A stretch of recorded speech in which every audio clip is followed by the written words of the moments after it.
1,000 से कम पेंशन पाने वालों की संख्या 36,60,000 है। और रोज़ाना ये लोग बिना न्यूट्रिशन के, बिना मेडिकल फैसिलिटी के रोज़ाना 2-250 लोग मरते हैं। ये बड़ी चिंता का विषय है हमारे देश के लिए, जो देश संस्कृति के नाम पे अपने आप को बड़ा समझता है, हम ही समझते हैं। और वो देश में मातृदेवो भव पितृदेवो भव, ये संस्कृति के देश में माता पिता की कोई इज्जत नहीं है, क्योंकि उनको पेंशन ही इतनी कम है। और इसके लिए हमने पूरे देश में संघर्ष खड़ा किया है। और आज यहाँ पर आकर हमारी 4 डिमांड हम मांग रहे, 7,500 महंगाई भत्ता, medical facility for the pensioner and spouse, higher pension के मामले में जो सुप्रीम कोर्ट का निर्णय है उसको एक्यूरेटली लागू किया जाए। और उसके बाद जो जिन्होंने इस स्कीम में जिनको लिया नहीं गया, जो वंचित रहे, जो इसमें नहीं आ सके, उन लोगों को 5,000 रुपये मानधन दिया जाए। ये 4 मांगे लेके हम चल रहे हैं। परसों हमारी मंत्री जी से मुलाकात भी हुई, उन्होंने ये भी हमें गारंटी दी कि हम अपना काम कर रहे हैं, लेकिन ये आश्वासन हमें कई दिनों से मिल रहे हैं। तो हमारा ये हुआ कि अभी इस पर कितना विश्वास रखें, इसलिए हमने मंत्री जी को कहा, उन्होंने कहा भी कि आप क्यों आंदोलन कर रहे हैं। हमने बोला नहीं, अभी तो लोगों की भावना है, आपको बोलना है, जो आप हमसे बोल रहे हैं, कृपा करके आप हमारे मंच पे आइए, वहाँ लोगों से संवाद कीजिए। हम आपका सम्मान सत्कार करने की जिम्मेदारी हमारी है, हम आपका मान नीचे नहीं होने देंगे। वहाँ पे आप आइए, लोगों से बताइए कि आप हमारा काम करने जा रहे हैं, let it come from horses mouth. और जब ये आएगा तो लोग शांत हो जाएंगे, नहीं तो लोग शांत होने वाले नहीं है, लोगों में प्रचंड रोष है। सर, पहले भी आप बहुत सारे आंदोलन कर चुके हैं, तो इस बार का जो आंदोलन आप कह रहे हैं कि होने वाला, उसमें ऐसा क्या अलग होगा जो आपको लगता है कि सरकार आपके हित में फैसला लेगी? देखिए, आंदोलन करने का मतलब ही ये होता है कि हमारी जो दबी हुई आवाज़ है वो सरकार तक पहुँचे।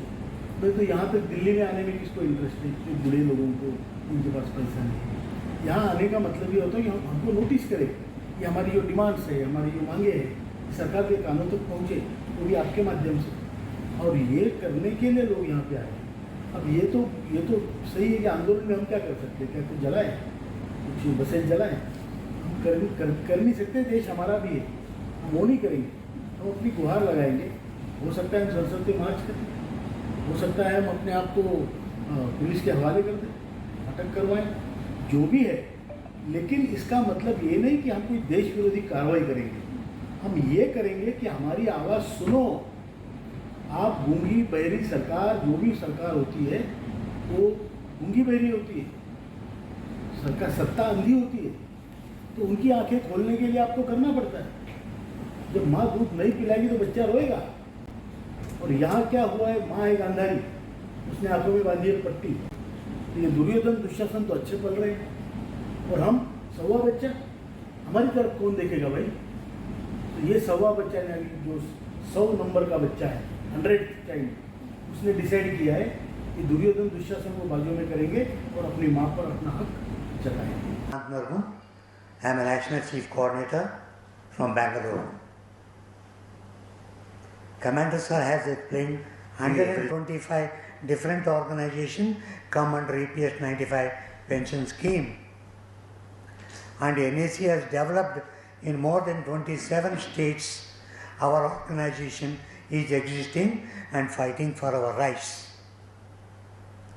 I request प्रधानमंत्री जी, हम गलत तो भी क्या करें, या गलत करें कि हम कंट्रीब्यूट करें, ये गलत करें कि हम नेशन डेवलपमेंट के वास्ते हमारे ज़िंदगी पूरा काम करें। हमारे को हक नहीं क्या 2 टाइम खाने के वास्ते हम पैसा पूछने का?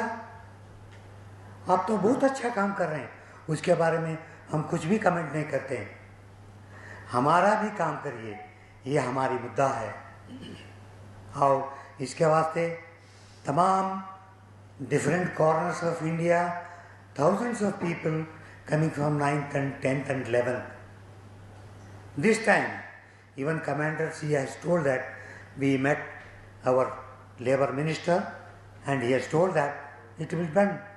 अरे कितना दिन यार, कितना दिन ऐसा दिल्ली आएंगे वापस जाएंगे, हम लोगों को बोलेंगे कुछ बताओ, आप क्या कर रहे हैं, कब कर रहे हैं, यही हमारा मुद्दा है। इसके बारे में हमने मिनिस्टर जी को रिक्वेस्ट करे हैं, देखेंगे। बार बार कम से कम 10 साल हो गए, आज 10 साल से हमारा संघर्ष जारी है। 10 साल से हमें बार बार आश्वासन मिलते हैं। सरकार के प्रति हमारा श्रद्धा और विश्वास तो है, लेकिन केवल आश्वासन कैसे काम चलेगा। आज हमारा विश्वास जो है डगमगा रहा है। सरकार के प्रति हमारा जो काम था हमने पूरा किया। माननीय कमांडर साहब के माध्यम से हमने अपनी आवाज़ को सरकार तक पहुंचाया। प्रजा का काम होता है कि राजा के पास में अपनी करुणा भरी कराए को पहुंचाना, लेकिन राजा का भी राजधर्म है कि वह भी प्रजा की ओर देखे। आज हमारे इतने भाई इस वृद्धावस्था में मरते चले जा रहे हैं, ये ठीक नहीं है।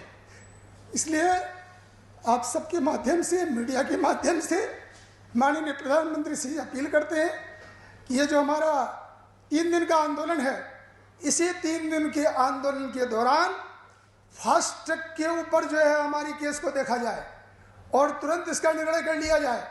कैबिनेट में इसका निर्णय हो और कैबिनेट में निर्णय होने के बाद में प्रधानमंत्री जी को अधिकार है।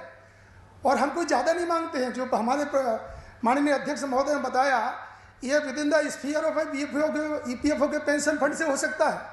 सरकार को ज़्यादा पैसे देने की आवश्यकता नहीं है। तो हमारे जो स्फीयर है ईपीएफओ का, उसी फंड में से इसको दिया जा सकता है। अलग से कोई इसको ज़्यादा फंड देने की आवश्यकता नहीं है। थोड़ा बहुत पैसा लगेगा, तो अभी बजट चल रहा है, बजटरी सरकार जो है सपोर्ट कर सकती है। थोड़ा बहुत सपोर्ट किया जाए और इसी बजटरी सेशन में, और हम तो कहते हैं इसी 3 दिन के अंदर जो है हमारी मांगों को